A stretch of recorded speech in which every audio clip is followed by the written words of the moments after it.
कसं आहे, सरकारला कदाचित शेतकऱ्याचा सोयाबीन घ्यायचाच नाही आणि मग कारण काय द्यायचं तर बारदाना नाही.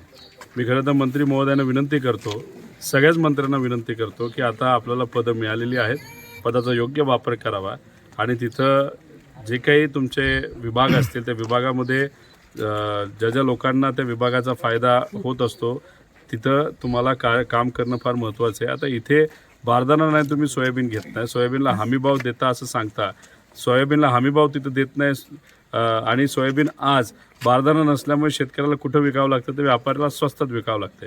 त्यामुळे हा फक्त जामखेडचा विषय नसून हा अख्ख्या महाराष्ट्राचा विषय. सरकारने याबाबतीत लक्ष घालावं. आमचं एवढंच मत आहे की सरकार स्थापन झालेलं आहे, 3-1 महिने त्यांना द्यावेत, पण त्या 3 महिन्यामध्ये लोकांच्या हिताचे निर्णय त्या ठिकाणी घेण्याची जरूरत आहे.